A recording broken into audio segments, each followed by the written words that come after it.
वो यार first year में मेरे साथ सीन हुआ था, तो ये याद है? नहीं बता। यार जब मैं ना क्लास लगा के निकल ही रहा था भाई, हाँ। पीरियड ओवर हो गया था फर्स्ट ईयर में, हाँ। सामने से एक लड़की आई। फिर वो कहती कि मैं उसने कुत्ता पाला हुआ था, हाँ। कहती अपने कुत्ते को मैं चॉकलेट दे सकती हूँ कि नहीं दे हाँ। सकती। यार मैं 2 मिनट शौक में चला गया, फिर मुझे पता ही नहीं था। हाँ। तो फिर उसने कहा कि सर सर बताओ हाँ, बताओ। हाँ। मैंने कैसे सर सर बताओ। सर बताओ हाँ, बताओ। तो मैंने कहा फिर दे सकते हैं।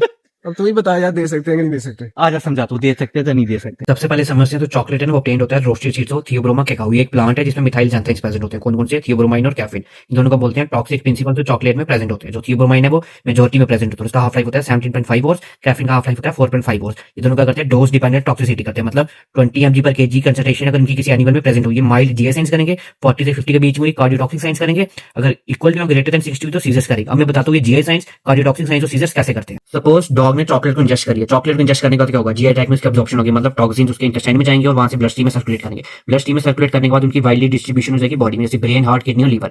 लीवर में आने के बाद उनकी हेपेटिक मेटाबॉलिज्म हो जाएगी, मतलब डिटॉक्सिफिकेशन की प्रोसेस स्टार्ट हो जाएगी। और हम ये याद रखना डॉग्स में प्रोसेस बहुत स्लो होती है। इसके बाद क्या होगा? एंटेरोहेपेटिक रिसाइक्लिंग होती है, मतलब लीवर में जो प्रोसेस है वो ये टॉक्सिन्स को बाइल में आते हैं, बाइल से वापस वो इंटेस्टाइन में आते हैं। मतलब क्या इसका जो टॉक्सिन्स है वो बॉडी वापस रीयूज करिए। एज रिजल्ट क्या होता है? जो कुछ टॉक्सिन्स है वो यूरिन में एक्सक्रीट होते हैं। पूरी प्रोसेस के दौरान बॉडी हमारी जीआई साइन शो करेगी, जैसे वोमिशन और डाइजेशन। साइमल्टेनियसली क्या होता है? जो मिथाइल xanthines है ना एडिनोसाइन रिसेप्टर्स को इनहिबिट करते हैं। जो एडिनोसाइन है ना एक कामिंग केमिकल है जो ब्रेन और हार्ट को क्या करता है? स्लो करता है। जैसे मिथाइल xanthine ने एडिनोसाइन के रिसेप्टर्स को इनहिबिट किया, सीएनएस की स्टिमुलेशन हो जाती है, मतलब हाइपर एक्साइटेबिलिटी हो जाती है सेंट्रल नर्वस सिस्टम की, जिसके कारण सीजर्स आते हैं, टैकीकार्डिया हो जाता है, डायबिटीज होती है।